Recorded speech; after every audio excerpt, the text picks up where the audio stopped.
लोग धनवान बनते हैं, पैसा वाले बनते हैं, श्रीमंत नहीं बन पाते। श्रीमंत में और दौलतमंद में फर्क है।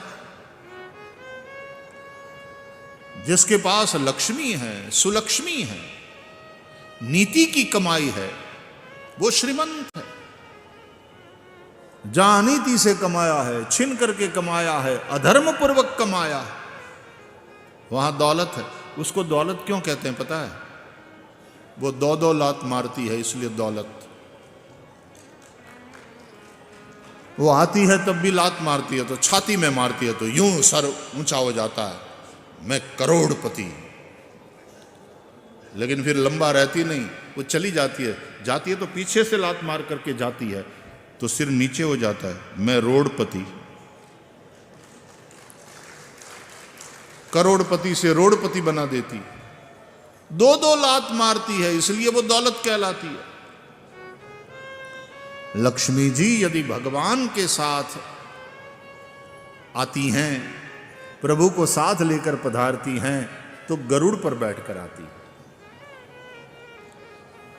गरुड़ भगवान नारायण का वाहन है, विष्णु का वाहन है।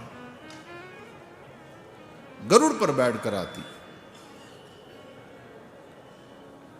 जब अकेली आती है तो उल्लू पर बैठकर, क्योंकि उल्लू उसका वाहन है।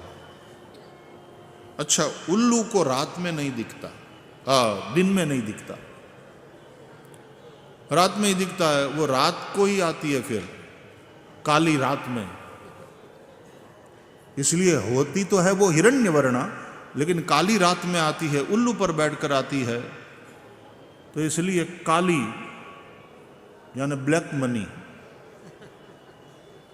दौलत। मन में एक भय, एक अशांति लगातार रहेगी।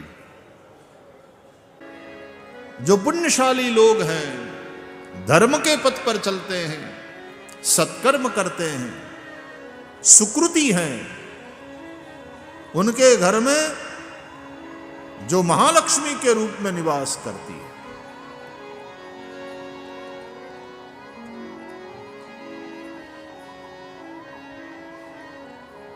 पापात्मनाम अलक्ष्मी ही।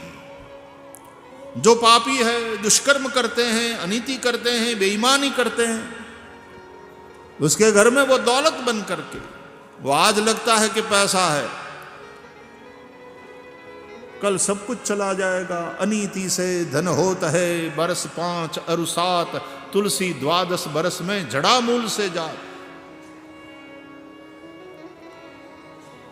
अनीति का जो आया है वो तो चला ही जाता है, लेकिन थोड़ा मेहनत की कमाई का भी 2-5 पैसा है, वो भी साथ में लेकर के चला जाता है। इसलिए दाल रोटी भगवान जो दे दें, लेकिन नीति की खाएंगे, अपने पसीने की खाएंगे, अनीति से नहीं, अधर्म पूर्वक नहीं, अनीति से नहीं। अनीति का धन बहुत दुखी करे, आज नहीं तो कल दुखी करेगा, ये पक्की बात है। रावण ने अनीति से एकत्र किया था, बची सुवर्ण की वो लंका। कोई न कोई हनुमान आएगा, जला के चला जाएगा।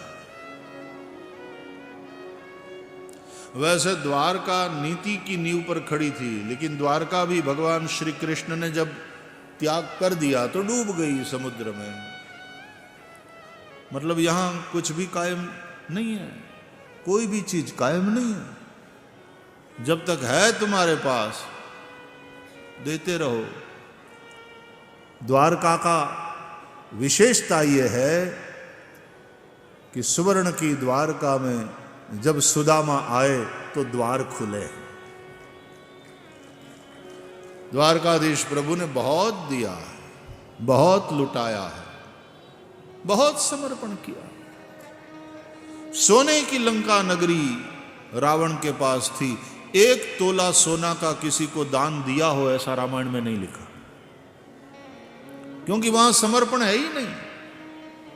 भोग और अपहरण करना, छीनना, इकट्ठा करना, अनीति से कमाना और भोगना। खाओ पियो और मजा करो, eat drink and B Mary, यही जीवन की विचारधारा, ये दशाननी विचारधारा है।